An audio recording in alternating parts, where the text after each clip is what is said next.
I think it's my turn, isn't it? Okay. I don't know either. We make this stuff up as we go.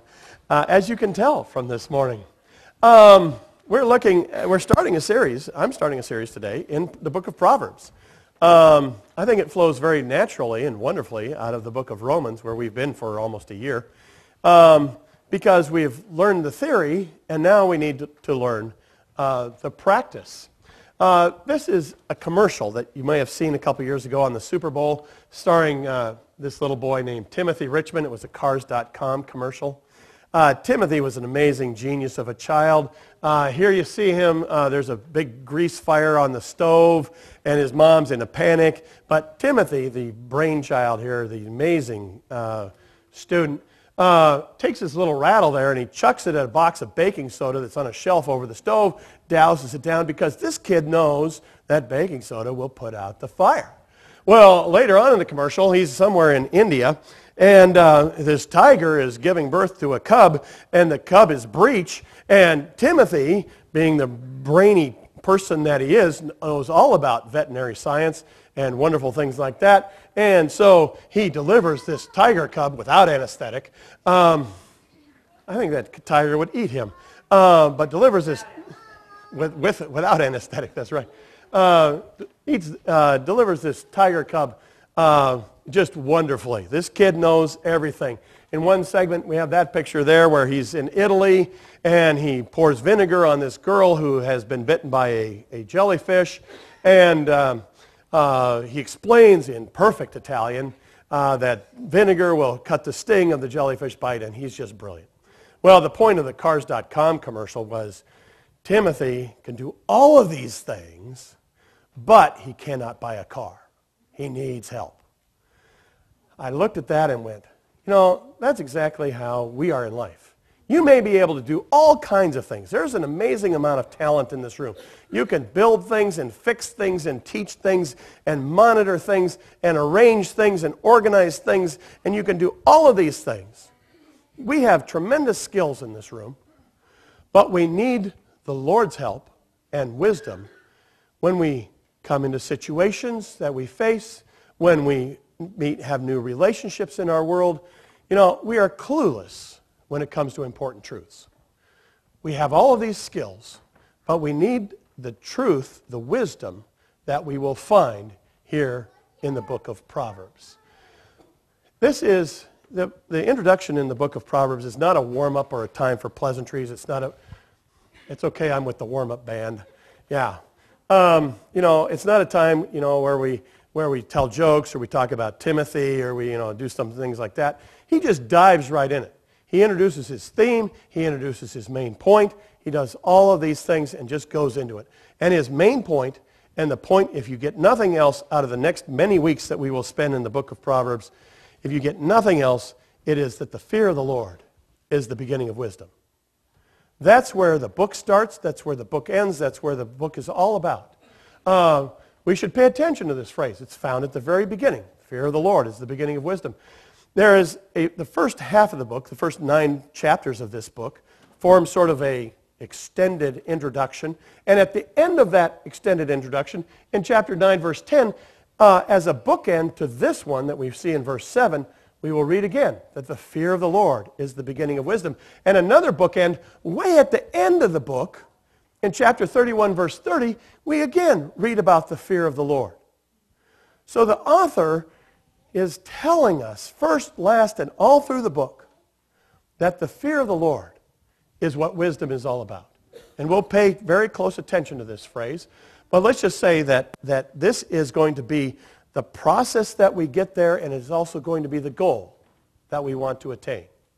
We get to the fear of the Lord because we get to God because He's the source as well as our goal. The introduction states the book's purpose. The purpose of this book is to pass on wisdom. Any good teacher wants to pass on wisdom. Any good parent wants to pass on wisdom. The authors of the book of Proverbs want to pass on wisdom. It also mentions several literary forms, riddles and sayings and parables and proverbs, all kinds of things that it's going to use.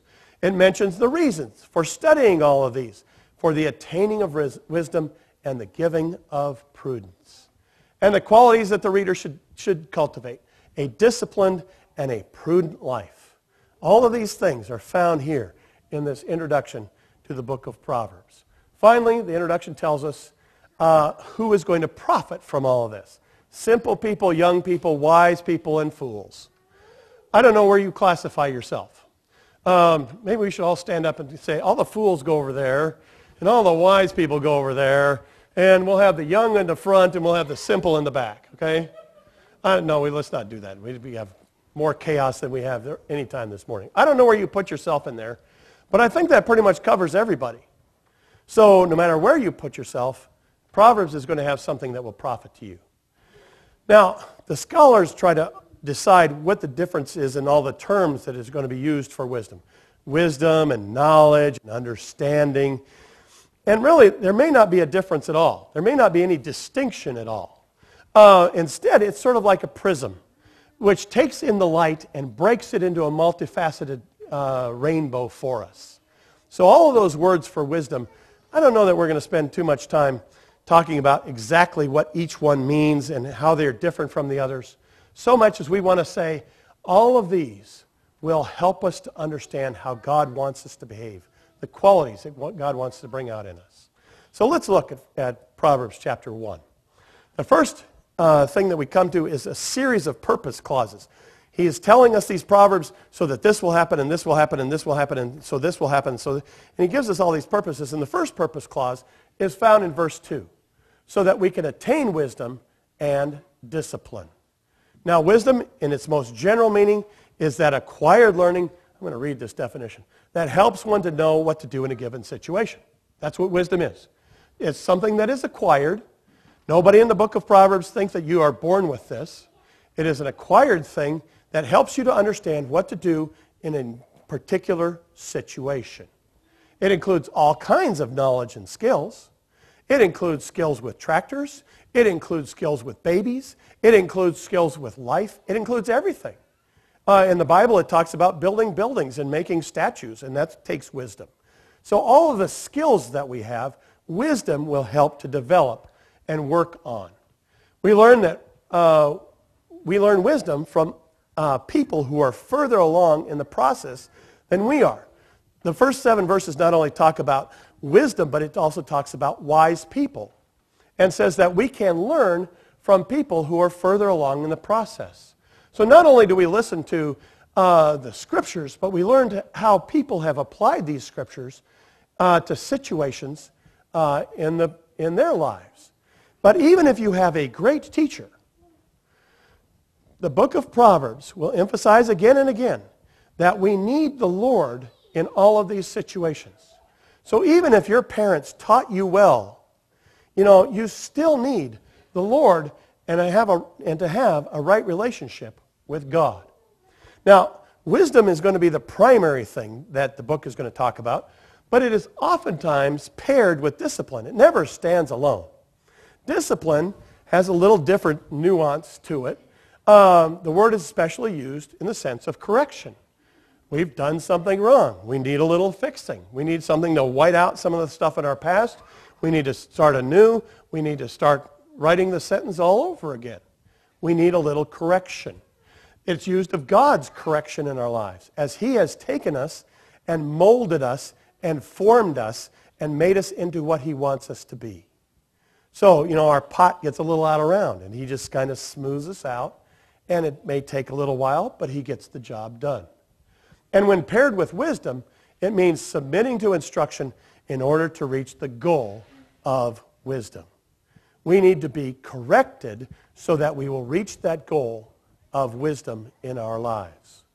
Proverbs 19:20 says, "Listen to the advice and accept the discipline, that in the end you will be wise." So we all need a little correction as we journey in this life so that we will end up being the wise people that God wants us to be. Putting them together suggests that no one is born wise. I don't know if you can see this picture, but here's Dad and here's Son, and they're both drinking a beer. I really don't have anything against drinking beer. Excuse me. But I picked it because everybody needs a little instruction. We're not born with an innate understanding of what's right